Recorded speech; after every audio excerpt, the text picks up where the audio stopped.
Hey guys, it's Shelby. Welcome back to my channel. Thank you so much for tuning in for another video. In today's video, we have to talk about the Ace family, Catherine Mcbroom, Austin Mcbroom, and all of the drama that's going on with them, honey, because they are losing their house and they're being sued and there is so much drama going on. So if you want to hear more about that, then make sure that you keep on watching.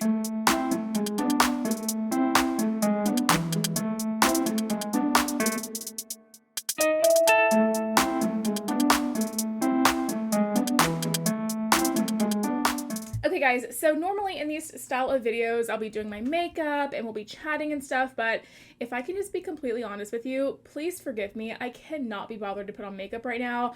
I am like in such a funk today. I'm so tired. I'm breaking out because I'm hormonal right now and I just want to let my skin breathe, and honestly, I just am feeling really lazy. We won't be doing any makeup today in this video, but I do have quite the not receipts, but research that I've done on this topic, so maybe we can just kind of go over that. I think I need to get a new chair. It's like very squeaky. You hear that? Well, now it's not. As soon as you want the chair to squeak, it never squeaks, right? So the Ace family, so Austin Mcbroom and Catherine Mcbroom, they are being sued, honey. And it's Catherine Mcbroom is being sued by her own skincare company.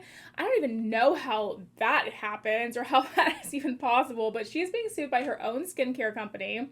Austin Mcbroom is being sued by a slew of people. So it's a huge mess. The first one that's like really notable that everyone's really talking about right now is they're losing their house, you guys. This $7.5 million house that they have, they bought. It's this beautiful home in California. I'll put up a pic here for you can see it. I mean, it's gorgeous, right? And they're losing it because apparently they haven't made payments on this house in like months. Like they just haven't been making payments on it. And the really funny part is they've only had this house for like a year anyway. You're telling me that you got this house like a year ago and then you haven't been making payments on it for months. It's just really funny to me how some influencers and stuff can just ball out and act like they're so rich, and that like this, I think that the Ace family or Austin Mcbroom or one of them did like a course on how to become a millionaire. I think that is like a real thing. And then he's sitting here not even being able to pay his own mortgage. Like what?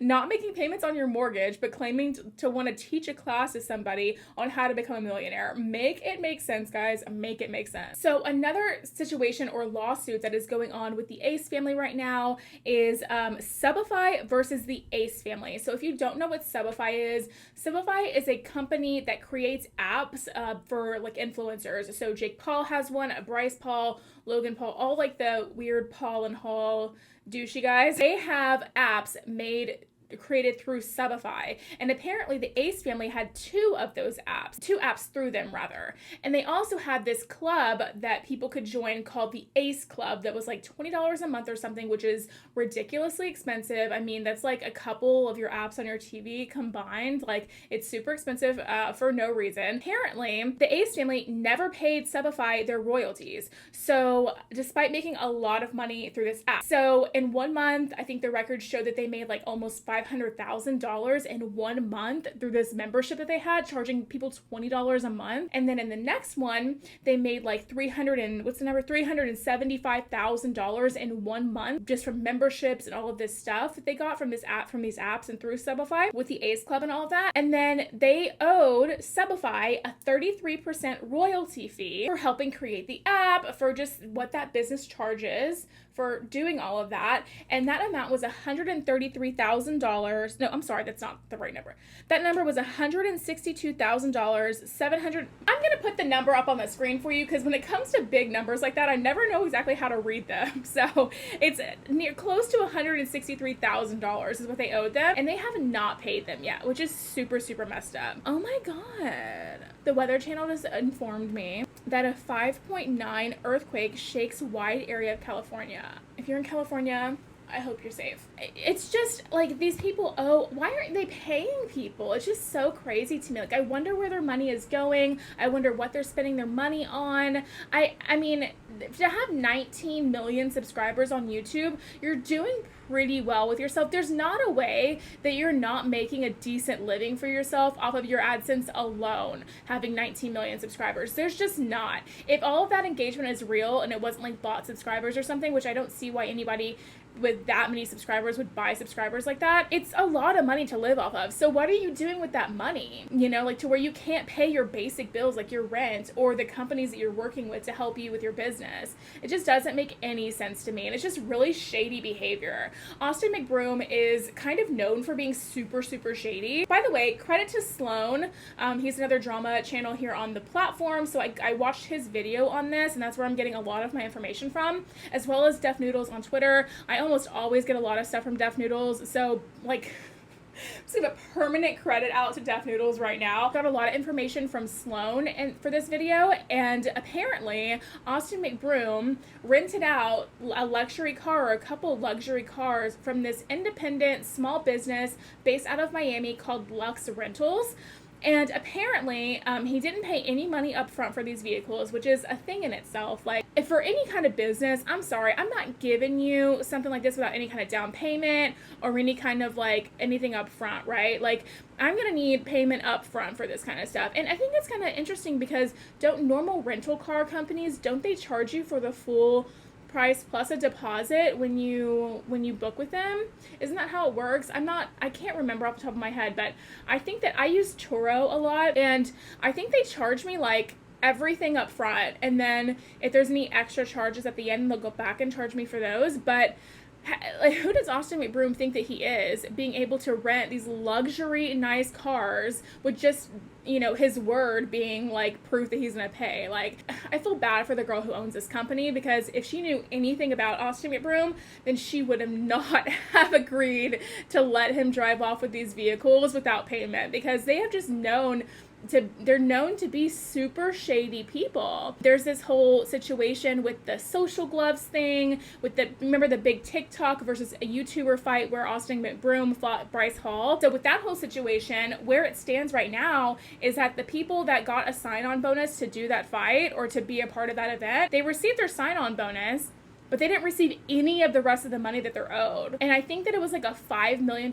contract that Bryce Hall signed to do that, I think. Please don't quote me on that, because I'm not sure. Quite frankly, guys, I am not your source for like in-depth analysis of this drama that's going on. I'm just reporting the news that I hear. And so I think it's Bryce Hall that signed a $5 million contract. And I think that when he got the sign-on bonus, it was like a very small fraction of that he received. The Mcbroom family is just known for being super shady and super problematic. Aside from the fact that they're a family vlog channel, which I already do not like family vlog channels, I think that they're like, I don't know, I just don't like the idea of exploiting your children for views. I really am not into that. I respect the creators who leave their children off of their channels and don't really incorporate them fully into their channels. And if we see them, you know, randomly on an Instagram post or maybe randomly in a video or something, like Jen Loves Reviews, for instance, she'll have her daughter like pop into a live stream every now and then, but she doesn't circle her content around family style content that's exploiting their children. And I just don't like family channels in general for that reason. Just my personal opinion. If you disagree with that, that's totally okay. They're just really shady people. Specifically, Austin Mcbroom is just a shady guy, and he's just, I mean, quite frankly, a huge douchebag. It's like, I'm not even sure why anybody would have agreed to do this Social Gloves, like TikTok versus YouTuber fight, if they knew that Austin Mcbroom was the person that was in charge of Social Gloves, or like the CEO of Social Gloves or whatever, because he's been already known for scamming people when it comes to events like that. He did 2 basketball events for charity, and I remember in one of them, he was supposed to donate a large sum of money, I think it was like $100,000 or something like that, to a charity, right? And when at the end of the game, when they ended up giving the money out, they had this big check cut, right? And it was for $75,000 as opposed to the original agreed upon amount. And then also, the check, you know, when they have those big checks or whatever. Now, I realize that's not the official check that anybody's going to take to the bank, and it's just for show. But literally, that said charity of Ace Family's Choice on it or something. It didn't even say like the name of the actual charity they were going to give the money to, which is super suspicious. So who even knows where that money went, you guys? I mean, it could have gone to a charity, and I mean, I'm just speaking right now, so if you know the charity that this money from that basketball event went to, name it in the comments down below. I would love to hear it. When you present the big, like, display check like that with it not the charity, the name of the charity is not even on there. It's just kind of weird and shady to me. And also with it being less than the original amount that you said you were gonna do, you were gonna donate, it's just all really, really weird to me. I kind of feel bad for the children, you know? This is gonna shake up their lives, you know? While I'm sure that the Mcbrooms have enough money to provide a decent life for their children for a while with their YouTube earnings, with the loss of this house, they're gonna be like $5 million in the hole when they sell this house because of the fact that they owe so much money on it and stuff. So it's just really kind of like a messed up situation, and I wonder what the reason is that they just haven't been paying, and I wonder if we'll find out more about that information. I'm not a professional Ace family person, so if you guys know more than I do about what's going on with this money and why they can't pay their bills, leave me all of that information in the comments down below. I'd love to hear from you on that. And aside from that, that's going to be it for today's video, you guys. I hope you did enjoy it. If you liked it, make sure you give it a big thumbs up and subscribe to my channel down below. Don't forget to ring the bell so you're notified of all of my future videos when they do post. And you can follow me on all of my social media at Beauty by ShelbyE. That's ShelBye, all at Beauty by Shelby, and I'll leave that right up there on the screen for you so you can see it. If you're enjoying the Beauty by Shelby vibes and want to see more, then YouTube should be suggesting a couple videos down here for you to choose from, so I'd love it if you did that. But if you're just here to catch up on the Ace family, Austin Mcbroom drama, totally cool too, girl. Appreciate your view. Love you so. Thank you so much again for everybody who tuned into the live stream last night. We'll be doing it again next Wednesday at 8 p.m. Central Time, so I hope to see you all there. Thank you so much for watching today's video, you guys, and I will see you in the next one. Bye, guys.